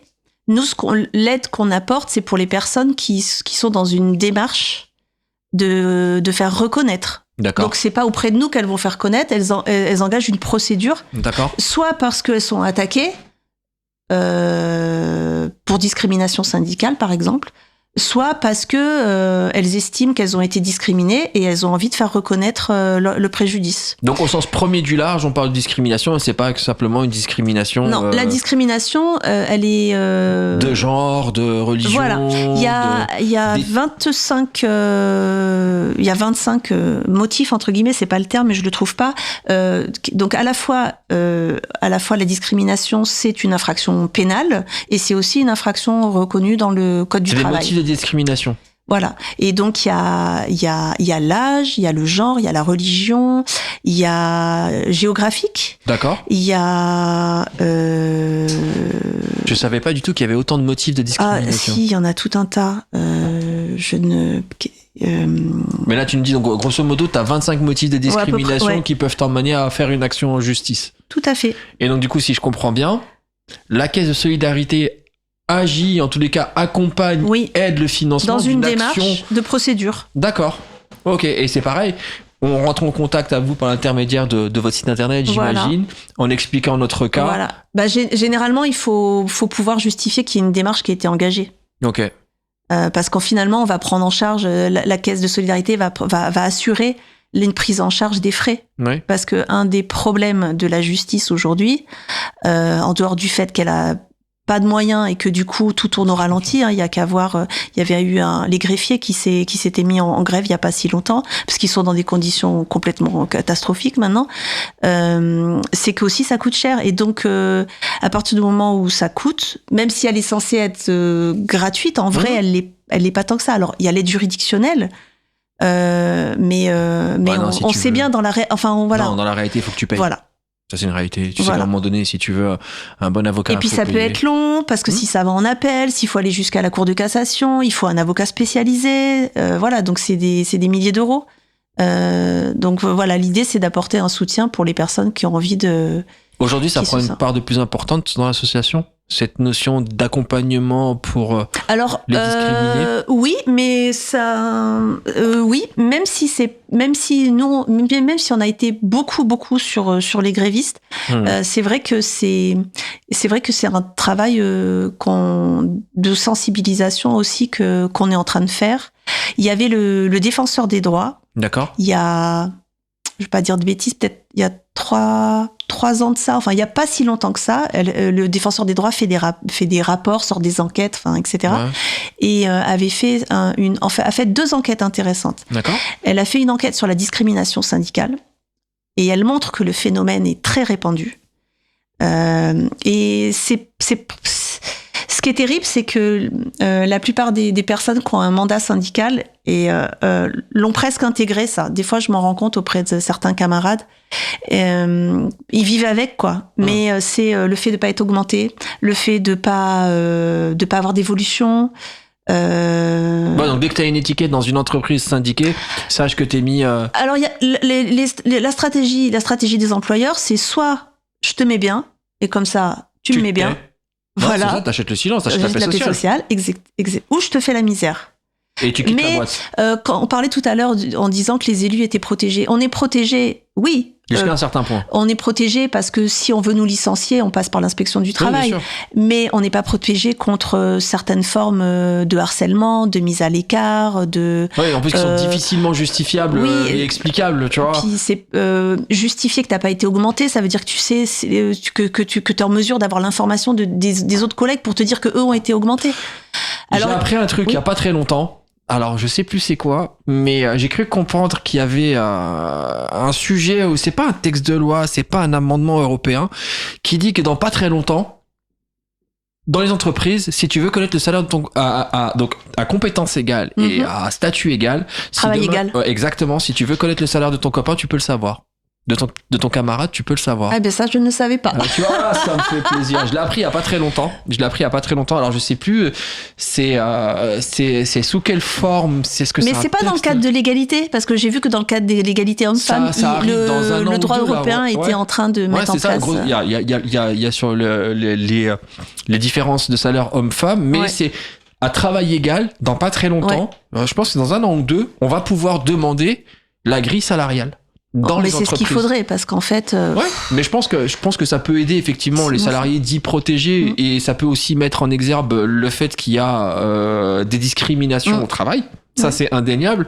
Mais même pour aller plus loin, je pense que c'est important de le faire parce que à compétence égale, à travail égal, salaire égal. C'est-à-dire que... Ouais, mais après, pour le démontrer... Je fais abstraction de l'ancienneté. Ouais. Parce que je pense que ça, je fais abstraction de l'ancienneté. Mais quelqu'un qui arrive, qui est au même niveau, homme ou femme, par exemple, parce qu'on parlait de différences de salaire qui sont vraiment flagrantes dans les entreprises, je pense que c'est bien de mettre en avant les salaires. Oui, mais la difficulté qu'on a, et ça, c'est le travail que font les services des ressources humaines, c'est que dans certaines entreprises, t'as des repères. Donc, tu travailles dans une branche, t'as un statut, t'as des conventions collectives. Voilà, t'as la convention collective, et la convention collective, elle te dit, ben voilà, employés, différents échelons, salaire minimum. Exactement ça, avec les coefficients. Qu'est-ce qu'elles font, les entreprises? Elles créent leur propre grille. Donc, là, j'apprends quelque chose. Voilà. Par exemple, Faiza, elle est web développeur, mais on va pas lui donner ce nom-là. On va dire qu'elle est, je sais pas quoi, tu sais, alors... les terminaisons spécifiques ils sont spécialistes pour trouver des trucs maison, d'accord ? Ouais. Et par contre, son collègue d'à côté, Xavier... Lui, il est web développeur. Il va avoir un autre terme. Et elle, Faiza, va te dire, mais en fait, moi, je fais le même boulot que lui, mais il se trouve que je suis payée moins. Bah, qu'est-ce qu'il va te dire, l'employeur ? Ah non, mais c'est pas du tout la même chose. Ah oui ? Et oui, il joue à fond là-dessus. Donc, c'est vachement pour arriver à démontrer que en fait, ils font la même chose, mais c'est juste qu'en fait, on a donné un nom un peu différent et que comme ça, on n'a pas à justifier. Voilà. Et le boulot des RH, c'est ça, ça consiste Après, je vais apporter un peu de nuance. Tous les RH ne sont pas aussi tordus et toutes les entreprises vont pas aller chercher à créer des échelons. Mais tu vois, j'apprends quelque chose. Je pensais pas qu'il y avait des terminologies spécifiques pour justifier des différences de salaire. Non, mais ça fait partie des choses qui sont mises en place et qui évidemment te facilitent pas les choses. Est-ce qu'aujourd'hui, ça, c'est une cause pour vous de discrimination sur lesquelles la Caisse de solidarité peut interagir ou en tout cas peut aider une personne qui décide de monter une action en justice? Oui. Okay. Alors, il y a un syndicaliste qui s'appelait Cléré, qui a inventé la méthode Cléré. Je crois qu'il était ouvrier à Citroën et qui aujourd'hui est utilisé en matière de discrimination de salaire. D'accord. Mais pour en revenir justement à l'enquête qui avait été faite, donc discrimination syndicale, c'est constaté. Okay. Mais il y a aussi une enquête qui avait été faite par le défenseur des droits sur la discrimination à l'embauche, etc., dans le milieu du travail. Et c'était assez terrible parce que c'était des populations super jeunes et elle disait qu'en fait, j'ai envie de te dire, rien qu'à la première expérience en milieu professionnel, les retours ils sont quand même très négatifs. Ouais, et puis c'est pas une bonne carte de visite pour un premier emploi, quoi. Et en plus, c'est pas parti pour s'arranger, puisque en gros, si le message qui est en train de nous être passé, c'est que de toute façon, toutes ces histoires-là, en gros, c'est pas important. Enfin, quand on voit ce qui se passe là récemment aux États-Unis, on est dans le même. On sent qu'il y a ce courant-là qui est en train d'arriver. Donc, non seulement l'égalité professionnelle, ça va plus être une priorité, mais en plus, j'ai envie de dire, même la discrimination au travail. Ça va être exponentiel, tu penses ? Ce qui me fait un peu peur, c'est que on risque sur des questions d'inclusion, on risque de faire penser aux gens qu'on leur fait déjà une faveur et que donc ils ne doivent pas attendre en échange de pas demander trop de droits. Ouais, je comprends. Et ça, c'est terrible. Comment est-ce qu'on peut rentrer en contact avec vous ? Alors notre site c'est caisse-solidarité.fr et puis il y a la charte où il y a les adresses mail, il y a la charte. Ok. On a dans l'émission une question pour clôturer notre échange et la question elle est assez simple et j'aimerais bien avoir ta réponse sur ce sujet-là. C'est qu'est-ce qui t'a émerveillé, fait du bien dernièrement ? J'ai vu un artiste sur Insta Le seul avantage que je trouve à Insta, c'est qu'au bout d'un moment, j'ai la nausée à force de scroller. Mais par contre, le truc qui est sympa, c'est que ça donne de la visibilité à des gens qui font des trucs vraiment. Et là, c'était un artiste. Et c'était d'une minutie. Enfin, ça m'a. Voilà. Ça t'a fait du baume au cœur. Des fois, je vois qu'il y a des gens qui font vraiment des trucs waouh. Voilà. Ok. Donc. Marianne, oui. Merci pour cet échange. Merci Mehdi de m'avoir laissé parler autant de temps. Cool, c'était formidable. C'est trop bien, j'adore. C'était un super échange. Vive la radio. Merci à tous pour l'écoute. On se dit à très bientôt. Bonne fin de soirée à vous. Et bien évidemment, le podcast se retrouvera en écoute sur le site de causecommune.fr. À bientôt, bonne fin de soirée à tous. Au revoir. Et juste après, nous allons retrouver une nouvelle édition de Minuit décousu, donc à 23h30. La prochaine rendez-vous dans Chemin de Traverse, c'est le mercredi 19 février. Notre invité sera Franck Malmin, directeur de production dans le cinéma. Et l'émission sera animée par Élise. Et sur ce, salut et solidarité.